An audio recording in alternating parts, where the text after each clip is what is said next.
Bismillahirrahmanirrahim. Assalamualaikum warahmatullahi wabarakatuh.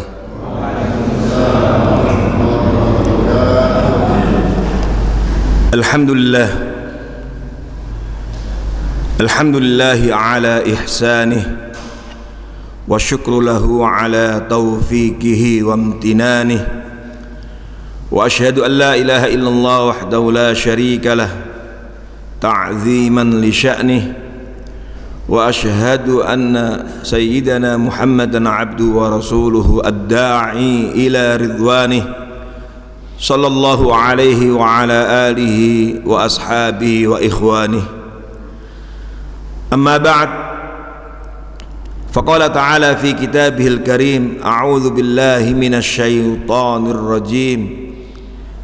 Walaqad katabna fiz zabur min ba'di dzikr annal arda yarithuha ibadiyas salihun. Shadaqallahul azim. Nanti di rumah coba dibaca surat Ghafir ayat 8 sampai 9. Di antara yang dilakukan malaikat terhadap orang-orang beriman, apalagi melihat hamba-hambanya yang sedang sengaja bangun, begadang untuk ibadah, memburu Lailatul Qadar, di antara apa yang dilakukan malaikat, mendoakan orang-orang beriman. Di dalam Al-Quran Allah sampaikan di antara doa malaikat untuk orang beriman, Rabbana wa adkhiluhum jannati adnin allati wa'adtahum wa man salaha min abaihim wa azwajihim wa dhurriyyatihim innaka antal azizul hakim. Ini yang kita inginkan semuanya. Bapak Ibu, kan kita ingin masuk surga bersama-sama dengan anak cucu kita, betul? Kita ingin semua keluarga besar kita nanti ketemu kembali, kumpul di surga, betul gak? Apalah artinya kita sudah bahagia di dunia bersama, dalam suka dan duka di dunia, ternyata nanti di akhirat addresnya beda-beda, ada yang masuk neraka, ada yang masuk surga. Enak gak itu? Gak enak. Maka kita semuanya berharap sekeluarga semuanya bisa reuni bersama di surga Allah Subhanahu wa ta'ala.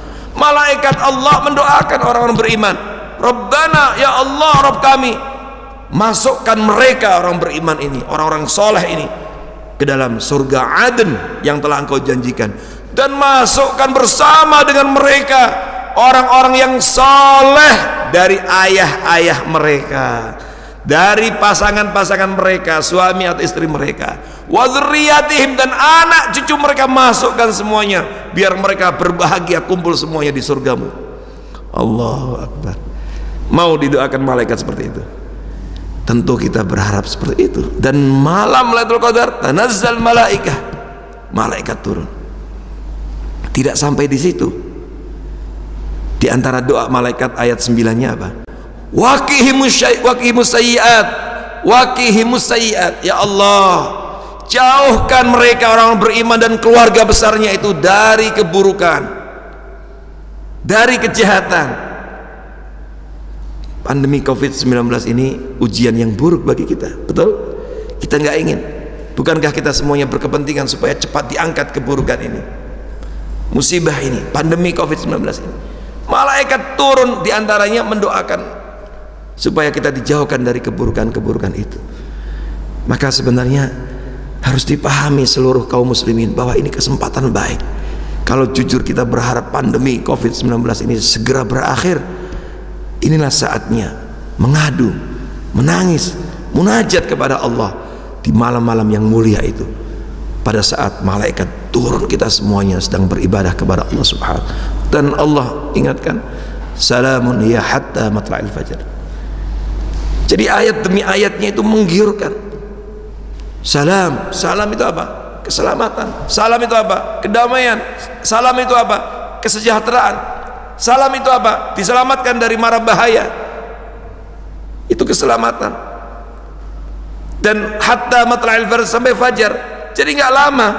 Makanya nggak ada kan Naharul Qadar, siang Qadar itu nggak ada. Yang ada Lailatul Qadar. Makanya kejadiannya hanya di malam hari. Malam hari itu hanya beberapa jam. Kalau dalam waktu Indonesia berarti ketika maghrib kemarin itu jam berapa itu? Jam 5.50 atau 48 misalnya. Kemudian subuh tadi jam 4 misalnya 34 berapa jam itu? Kan sampai fajar. Hitungan malam itu mulai maghrib dalam hitungan kalender hijriah, berarti sekitar 11 jam, sekitar 11 jam lebih. Jadi tidak lama, dan itu adanya di 10 hari terakhir. Lalu ada hadis lagi di malam-malam ganjil. Lalu ada hadis lagi dalam Sahih Muslim, pada zaman Nabi waktu itu Ubay bin Ka'ab radhiyallahu anhu sampai bersumpah potensi besarnya ada di malam 27. Kalau disebut malam-malam ganjil, malam 27, ini bukan berarti kita langsung kemudian menjadi pengikut madhab ganjilin, madhab ganjil, mau bangun kalau ganjil lah. Disebut itu dalam rangka mudha'afatul juhud, untuk melipat gandakan optimismenya semakin besar sehingga semakin lebih lagi ibadahnya. Tapi tetap misteri dia. Tapi yang jelas Nabi menyampaikan ada di 10 hari terakhir Ramadan. Karena itu ma'asyiral muslimin hafizakumullah, jadi membaca surat ini itu menggiurkan sehingga ada semangat untuk sayang kalau terlewatkan, maka diisi dengan ibadah-ibadah. Kemudian kepentingan kita menjadi orang soleh, karena kalau membaca doa malaikat tadi, syaratnya untuk masuk surga diantaranya waman sholha min abaihim. Kita bisa berkumpul bersama dengan keluarga kita kalau kita semuanya menjadi orang-orang soleh. Apa sih soleh itu? Al-Imam Ibnu Hajar rahimahullah mendefinisikan orang soleh itu huwal qa'im bima yajibu alaihi min huquqillah wa huquqi ibadih. Orang soleh, anak soleh, putri solihah, ayah soleh, bunda solihah, keluarga soleh, masyarakat soleh, bangsa yang soleh. Kata Imam Ibnu Hajar, huwal qa'im bima yajibu alaihi min huquqillah wa huquqi ibadih. Ada dua dimensi, yaitu orang yang sungguh-sungguh melaksanakan kewajiban terhadap Allah, hak Allah ditunaikan dengan baik, dan kewajiban terhadap sesama hamba Allah. Dengan demikian orang soleh itu tidak hanya, dalam tanda petik, tidak hanya dinilai dari ibadah-ibadah mahdhohnya saja. Meskipun kalau kita baca ayat-ayat Al-Quran, harusnya orang yang rajin sholat pasti menjadi orang-orang yang nafi' li ghairi, memiliki nilai kebergunaan bagi orang lain. Betul nggak? Makanya ada ayat inna sholata tanha anil fahsya'i wal munkar. Kalau rajin sholat nggak mungkin dia menjadi koruptor, harusnya nggak mungkin dia membuat gaduh, merusak negaranya. Karena kalau rajin sholat pasti tanha anil fahsya'i wal munkar, pasti sholatnya itu akan menuntunnya untuk menjadi orang-orang yang jauh dari fahsya dan munkar. Nah kalau kemudian terjadi orang sholat tetap korupsi, orang sholat tetap berbuat jahat, yang salah siapa? Orangnya. Berarti bisa jadi mungkin sholatnya belum benar. Puasa la'allakum tattaqun, pasti menjadi orang yang bertakwa. Orang bertakwa itu akan selalu hati-hati, dia akan sungguh-sungguh melaksanakan perintah Allah, menjauhi larangannya. Dalam menjalankan ibadah puasa, kita diperintahkan Allah meninggalkan apa-apa yang sebelumnya boleh. Makan dan minum hukum aslinya apa Pak? Boleh kan? Tapi kita tinggalkan semua itu imanan wahtisaban.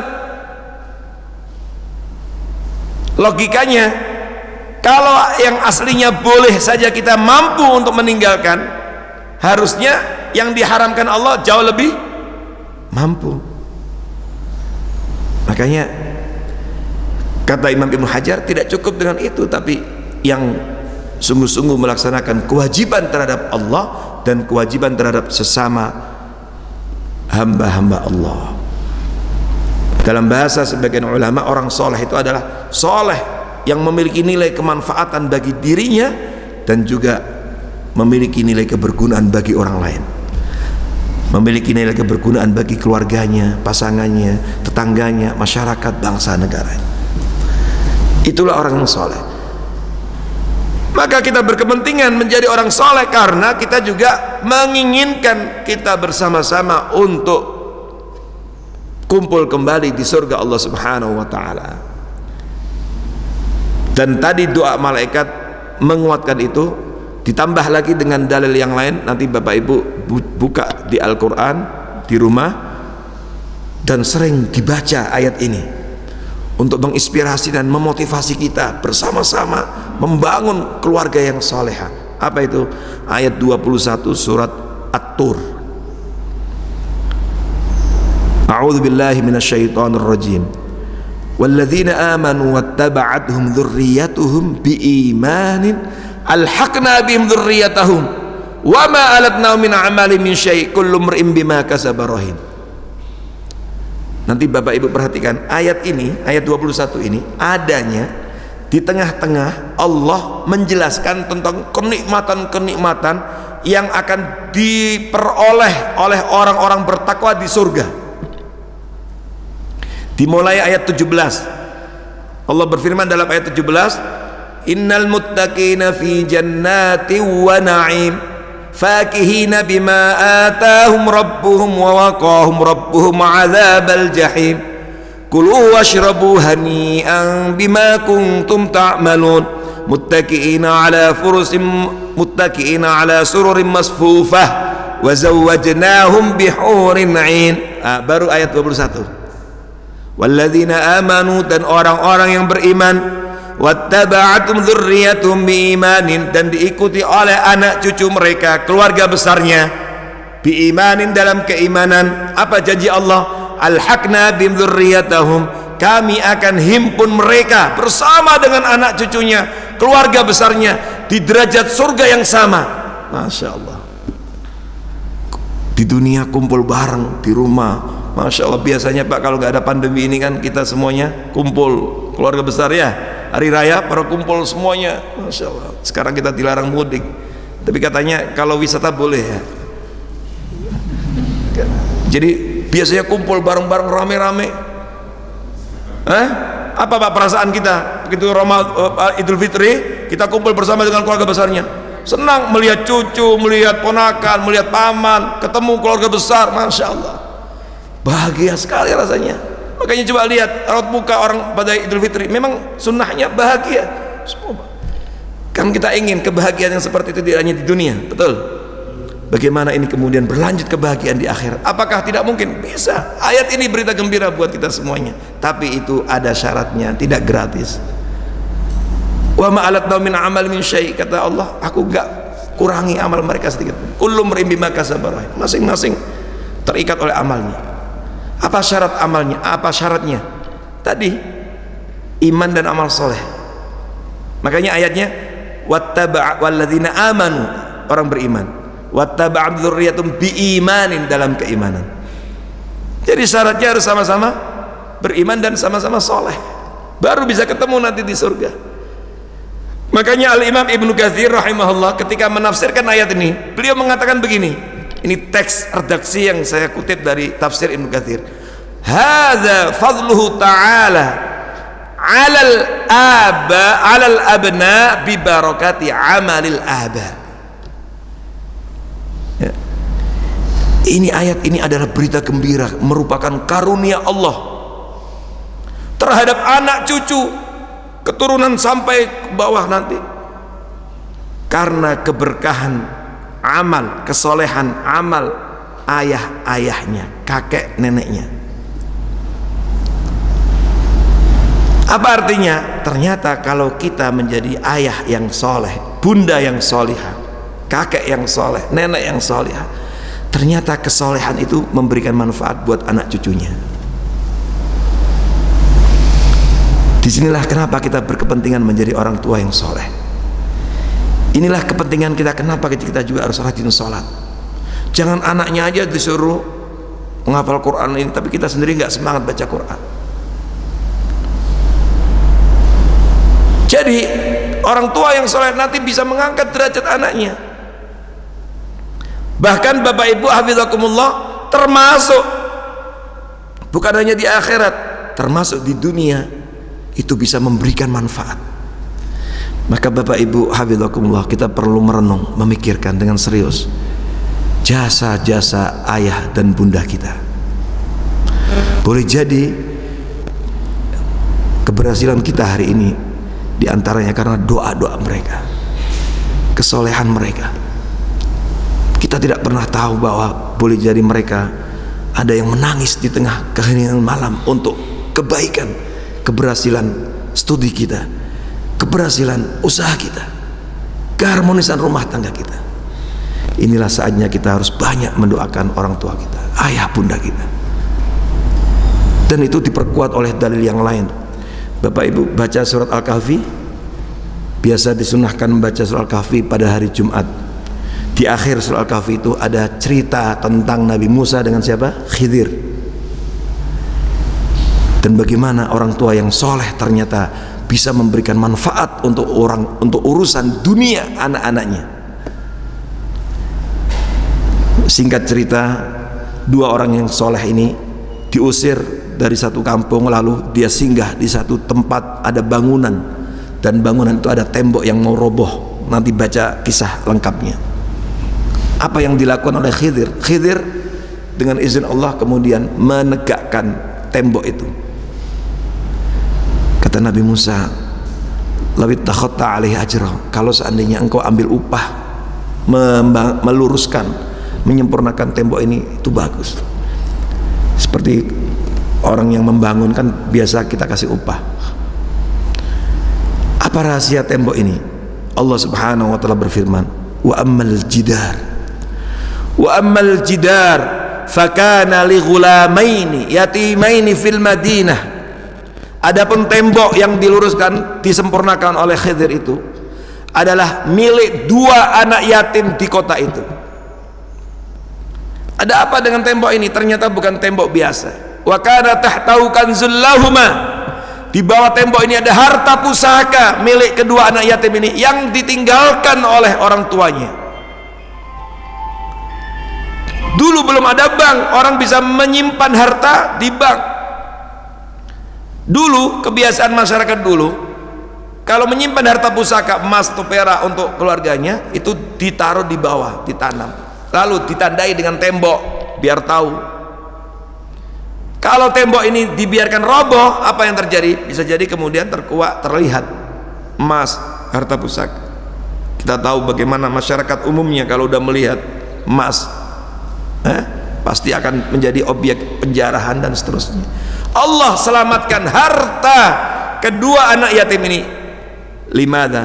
Kenapa? Apa faktornya? Di antaranya Allah berfirman, wa kana abuhuma sholiha, karena ayah kedua anak yatim itu soleh. Inilah kepentingan kita. Kenapa kita harus menjadi orang tua yang soleh, ayah yang soleh, bunda yang soleh? Karena ternyata kesolehan kita bisa mengalir, memberikan energi positif bagi kemudahan urusan dunia anak-anak kita, keberhasilan studi mereka, keharmonisan rumah tangganya, kesuksesan usahanya, kemudahan urusan-urusannya. Maka disinilah penting kita selalu mengingat jasa orang tua kita. Maka dulu Bapak Ibu ada istilah, kalau di Jawa itu ada istilah ditirakati orang tua. Nih kamu mau kuliah, ibu tirakati puasa. Itu bukan bid'ah ternyata, ditirakati. Ayat ini dipraktekkan oleh seorang ulama Sayyidut Tabi'in, Sa'id ibnul Musayyib. Dia panggil anaknya, putra-putrinya dipanggil, dikumpulkan, kemudian beliau mengatakan kepada putra-putrinya, ya bunai, wahai anak-anakku, la azidanna fi salati, abi bapak akan terus semangat sungguh-sungguh untuk melaksanakan salat. Untuk apa? Untuk kepentingan apa? Li ajlik, untuk kepentinganmu. Rajaan ayyahfadha fika, aku berharap dengan ibadahku ini Allah menjagamu, Allah melindungimu, Allah memberikan kemudahan urusanmu. Lalu beliau membaca ayat ini, wa kana abuhuma sholiha. Untuk urusan dunia seperti itu, untuk urusan akhirat diangkat derajatnya. Makanya ada sebuah hadis yang dikutip oleh banyak ulama tafsir, termasuk Imam Ibnu Katsir dalam tafsirnya, idza dakhala ar-rajulu, ketika nanti seseorang masuk surga, maka begitu masuk surga, padahal di dalamnya ada begitu banyak kenikmatan, dia tidak bertanya kepada Allah, mana dulu yang katanya dijanjikan ada minuman surga. Di dalam surat Al-Insan, di antara minuman ahli surga itu ada jahe. Nah, jahe itu salah satu minuman ahli surga, tapi jangan dibedakan dengan jahe dunia, pasti lebih lezat sana. Nah, ada minuman khomer juga kan, khomer, tapi khomernya beda, lebih lezat dan seterusnya. Bukan itu, tapi justru begitu masuk surga, siapa yang ditanya pertama? Sa'ala an abawai, orang bertanya tentang orang tuanya, mana ayah bundaku kok belum kelihatan. Wa zaujati, bertanya tentang pasangannya, bertanya tentang anak cucunya. Jadi begitu orang masuk surga, ternyata dia bertanya tentang orang-orang dekat yang selama di dunia bersama-sama dengannya, kerabat-kerabatnya, keluarga besarnya.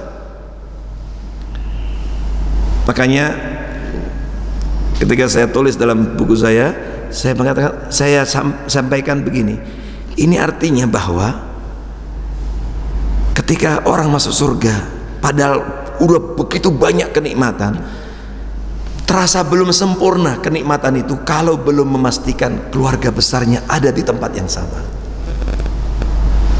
Makanya ayat ini Bapak Ibu tadi saya sampaikan adanya di tengah-tengah pembahasan tentang beragam kenikmatan yang diterima oleh ahli surga. Berarti ketika orang masuk surga udah mendapatkan begitu banyak kenikmatan, tapi semua itu belumlah sempurna kalau belum memastikan orang-orang terdekatnya, keluarga besarnya ada di derajat surga yang sama. Maka kemudian disampaikan, innahum lam yablughu darajataka. Oh, orang-orang yang kamu tanyakan ini derajatnya nggak sampai seperti kamu. Lalu dalam hadis itu semacam protes ini, ya Rob, qad amiltu li walahum, selama di dunia aku capek, lelah. Sebagian kita mungkin ada yang tinggal di Bojongkulur ini kerjanya di Krakatau Steel Banten, atau ada yang di Kuningan. Kuningan ada dua, ada Kuningan Jakarta, ada Kuningan Jawa Barat.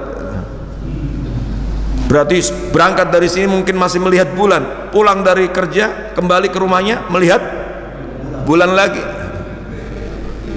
Semua itu aku lakukan untuk diriku dan untuk kepentingan keluarga aku, anak cucuku, untuk istriku, untuk menghidupi mereka. Maka kemudian diperiksa, dicek, kalau kemudian mereka keluarganya yang ditanyakan itu matinya dalam keadaan iman dan mereka orang-orang soleh, maka diperintahkan untuk kemudian dikumpulkan, dan orang ini bisa mengangkat derajat keluarganya sehingga dikumpulkan di surga, di derajat surga yang sama. Lalu Abdullah bin Abbas yang meriwayatkan hadis ini membaca ayat 21 surat At-Tur tadi, walladzina amanu wattaba'at dzurriyyatuhum biimanin alhaqna bi dzurriyyatihim wa ma alatna min a'mali min syai' kullu imrin bima kasaba rahin. Bagaimana kalau bisa jadi dalam keluarga itu anaknya yang lebih soleh dari orang tuanya, anaknya hafal Quran ini sama. Ini juga kepentingan kita menjadi anak yang soleh. Pentingnya kita mendidik anak-anak kita menjadi putra-putri yang soleh dan solihah, menghafal Quran, karena mereka pun juga nanti akan dapat mengangkat derajat orang tuanya di surga Allah Subhanahu wa taala. Makanya Al-Imam Ibnu Katsir mengatakan, wa amma fadluhu ta'ala 'alal aba bi barakati 'amalil abna, maka dalilnya banyak. Adapun karunia Allah terhadap orang tua ayah bunda yang ketika di dunia perhatiannya luar biasa, mengorbankan waktunya, tenaganya, hartanya untuk kepentingan kesolehan putra putrinya, tidak ada yang muspro. Dia juga akan diangkat oleh anak-anaknya yang soleh tadi itu. Termasuk diantaranya hadis sahih dalam Sahih Muslim, Rasulullah SAW bersabda, idza mata ibnu adam inqata'a amalu illa min thalath. Kalau manusia meninggal dunia semuanya terputus kecuali 3 yang bisa bermanfaat untuk mayit. Salah satunya sedekah jariyah aw ilmin tafabi, yang ketiga apa? Aw waladin salih yad'u lah. Ditambah lagi hadis yang lain dalam Al-Mu'jam Al-Kabir, Imam At-Tabrani meriwayatkan, dan sebagian ulama mensahihkan hadis ini. Banyak informasi itu, riwayat-riwayatnya banyak versinya. Anak yang menghafal Quran, ada orang tua yang kaget ketika dimuliakan, mendapatkan apresiasi, diangkat derajatnya di surga, dia kaget, lalu bertanya, "Ya Rabb, anna li hadza?" Kenapa aku dimuliakan seperti ini? Ada ayah bunda yang kaget. Maka disampaikan, "Bistighfari waladika laka." Ini karena permohonan ampun anakmu untukmu. Dalam riwayat yang lain, "Bi akhdhi waladikumal Qur'an." Ini karena kecintaan, karena semangatnya anakmu membaca, menghafal Al-Quran. Engkau biayai, engkau korbankan waktumu mendidik mereka, maka anak yang menghafal Quran pun bisa mengangkat derajat orang tuanya. Dan banyak informasi, ada yang hadis memakaikan mahkota kemuliaan, libasul karomah, jubah kemuliaan. Jadi inilah kepentingan kita. Kenapa kita harus bersungguh-sungguh menjadi orang tua yang soleh, anak yang soleh. Terakhir Bapak Ibu hafizakumullah, di dalam Al-Quran kita mendapatkan berita, informasi, ternyata nanti orang-orang yang sudah meninggal dunia itu pada menyesal, kenapa dulu ketika di dunia nggak menjadi orang soleh. Hatta idza jaa ahadahumul mautu qala rabbirji'un.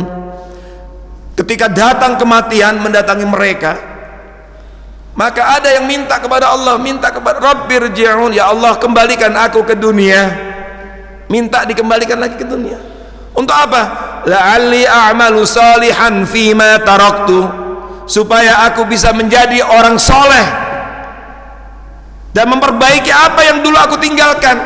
Dipanggil hayya 'alas shalah, cuek, seakan-akan bukan untuk dia, terus saja berlanjut kesibukannya. As-salatu khairum minan naum, nggak sama sekali, nggak ada respon. Disuruh puasa dengan terang-terangan ngerokok, siang bolong, makan, ini nggak ada malunya.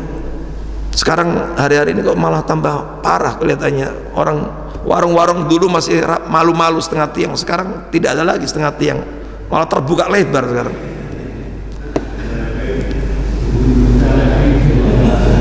Ntar pas dianu katanya melanggar HAM dan seterusnya. Ini negeri mayoritas muslim.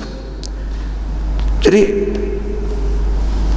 akhirnya mereka nyesel, kenapa dulu nggak sholat, kenapa dulu membiarkan anaknya nggak mengorban waktunya. La'alli a'malu sholihan fima taraktu.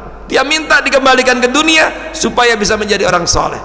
Tapi apa kata Allah? Qala kalla innaha kalimatun huwa qailuha wa min waraihim barzakhun ila yaumi ba'tsun. Nggak mungkin, itu hanya ucapan, tapi tidak mungkin akan dituruti oleh Allah. Penyesalan setelah kematian itu nggak ada gunanya. Wa min waraihim barzakhun ila yaumi ba'tsun, di belakang mereka alam barzakh, kubur, dan terus dia menunggu sampai hari kebangkitan, dan di sanalah dia mempertanggungjawabkan perbuatannya. Lebih baik menyesal di dunia sekarang ini, selama hayat masih dikandung badan, kita masih bisa memperbaiki. Ramadan syahrul taubah, syahrul maghfirah, daripada menyesal setelah mati yang tidak ada gunanya. Semoga bermanfaat buat saya kita semuanya, dan semoga kita semuanya, keluarga kita semuanya, anak-anak kita menjadi anak-anak yang soleh dan solihah, keluarga yang soleh, dan semoga kita juga semangat membangun masyarakat kita menjadi masyarakat yang soleh, dimulai dari lingkungan terdekat kita, dan semoga dengan demikian bangsa kita juga menjadi bangsa yang soleh, sehingga kita meraih kebahagiaan di dunia dan akhir. Amin ya rabbal alamin. Baik, ada mau tanyakan atau cukup langsung diamalkan? Nah, nggak ada ya? Baik, ada. Betul. Izin saya pernah baca jangan keluh kesah ada orang tua khususnya pada ibu. Sementara kan doa ibu itu makhluk, maka boleh ya kita, apalagi di momen hari terakhir kita menggunakan orang tua atas kondisi kesulitan kita. Curhat maksudnya? Iya. Curhat pada orang tua. Oh. Baik, Bapak Ibu hafizakumullah. Ya, jadi dalam komunikasi dengan keluarga, ya, orang tua, ya, Allah Subhanahu wa taala juga telah berikan panduannya. Di antaranya fala taqul lahum ma'uf wa qul lahum qawlan karima. Nah, ini panduannya. Jangan mengungkapkan ucapan-ucapan yang bernada menyakiti. Digunakan kata bahasa ini ya, itu udah minimal. Kalau lebih dari itu, lebih-lebih lagi nggak boleh, untuk membuka, untuk menutup peluang yang lebih besar dari itu. Wa qul lahuma qawlan karima, dan katakan kepada keduanya dengan ucapan yang lemah lembut, yang mulia, yang santun. Kemudian sering kita mendoakan. Nah karena itu berdasarkan, terus kemudian ada juga wabil walidaini ihsana. Nah, ini penting, kata ihsana kalau Bapak Ibu perhatikan ayatnya, redaksinya itu nggak ada alnya, bukan al-ihsan, berarti disebut nakirah umum. Ihsanan ada fathatennya, yang itu berarti seluruh bentuk ihsan apa saja, termasuk yang ihsan menurut kultur kita, itu juga harus diperhatikan. Karena begini, kalau Bapak Ibu hidup di negara Arab ya, dulu kita pernah ketika kuliah di Arab itu, ada bahasa-bahasa yang bagi mereka biasa, teriak-teriak ini biasa di tengah-tengah mereka karena memang kultur. Tapi ada bahasa-bahasa itu kalau kemudian dibawa ke daerah kita, itu terasa nggak sopan terhadap orang tua. Ini kan berarti kultur. Nah ini kembali kepada tadi itu ihsan. Tapi ada yang standar, yang umumnya memang nggak pantas. Maka kan sebagian suami istri di Arab itu kadang-kadang manggil suaminya juga pakai namanya juga, Abdul Aziz ya, gitu. Padahal suaminya namanya Abdul Aziz ya, kalau kita kan masih my love, yang atau macam-macam ya. Jadi itu ada yang nggak bisa kadang-kadang langsung dibawa, atau kita juga nggak bisa menilai itu kurang sopan. Kadang-kadang ada kultur yang kadang-kadang membedakan, meskipun ya secara umum Nabi juga mengajarkan bahwa kita manggil istri dengan baik. Nah ini juga kembali kepada pertanyaan tadi. Tidak berarti semua seperti itu dilarang, tapi juga tidak berarti semua seperti itu boleh. Ini juga kembali kepada pertama, harus lihat kondisi orang tua kita. Ada orang tua yang hassas, begitu tahu anaknya itu cerita yang nggak baik itu langsung down. Ada orang tua gitu. Tapi ada orang tua yang tegar, bisa diajak komunikasi. Nah, ini kadang-kadang beda-beda. Mungkin kita nggak bisa menyamakan orang tua saya, orang tua kita dengan orang tua saudara kita, itu beda-beda. Karena hati seorang beda-beda. Ada kalanya orang tua itu sedikit disinggung saja, bahasa yang menurut kita biasa, ternyata itu luar biasa bagi dia. Makanya kalau saya melihat yang paling tahu kita, kira-kira tepat tidak kita menceritakan atau berkeluh kesah atau curhat tentang hal ini kepada orang tua. Ada kalanya kalau kita nggak sampaikan itu mungkin jauh lebih baik. Nah, tapi ada kalanya orang tua memang mungkin, khususnya orang tua generasi sekarang ini kadang-kadang terbuka komunikasinya baik dengan anaknya ini. Apa nak, silakan, nggak apa, sampaikan apa yang Abi bisa bantu, apa yang Umi bisa bantu. Kenapa kamu kok saya lihat begini? Mungkin ada yang begitu, tapi ada juga yang begitu kita cerita, langsung berpengaruh pada pikirannya, jadi akhirnya don, apalagi kalau dia ada komorbid katanya, ada penyakit, nanti tak khawatir. Maka kembali masalah ini, kembali ke ayat tadi, yang penting berusaha untuk ihsan, wa qul lahum qawlan karima, dan berusaha menghindari mengatakan sesuatu yang bisa, dan itu yang paling tahu diri kita. Yang ini kadang-kadang tidak bisa disamakan antara satu orang tua dengan orang tua yang lain, karena hati seorang kadang-kadang beda-beda. Ada yang siap, ada yang tahan banting orang tua itu. Kita cerita baik buruk kayak apa saja, dia siap mendengarnya dan berusaha untuk. Tapi ada juga yang dia siap mendengar tapi dia tertekan karena nggak bisa membantunya. Nah ini juga beda. Ada orang yang kadang-kadang diceritakan apa saja dia siap menerima, tapi kadang-kadang malah jadi beban dia karena dia nggak bisa menyelesaikan urusan anaknya. Akhirnya jadi beban pikirannya. Udah tua ditambah dengan beban anak-anaknya yang harusnya sudah selesai urusan dia, tapi masih jadi beban. Saya mendapati beberapa orang tua itu sampai sekarang bukan hanya ngurus anaknya, sampai sekarang masih sibuk ngurus cucunya. Cucunya udah gede juga masih ngurus, nyari nafkah. Untuk apa? Saya masih cucu saya masih ikut. Karena ada yang begitu juga. Jadi kadang-kadang nggak sama. Wallahu a'lam. Jadi karena itu Ini dikembalikan kepada ayat tadi, tidak disebut secara khusus spesifik karena memang dikembalikan kepada kultur, kondisi masing-masing orang tua yang tidak sama. Ya, tapi secara umum terhadap orang tua kita ada ihsanan. Ihsanan itu dalam ucapan, dalam pengaduan, dalam perbuatan. Makanya nggak disebut ihsan, apa saja yang membuat orang tua bahagia lakukan. Kalau seandainya orang tua kita di bulan Ramadan ini senang makanan tertentu dan tidak membahayakan dirinya, belikan. Dan orang tua itu biasanya nggak terlalu banyak menuntut.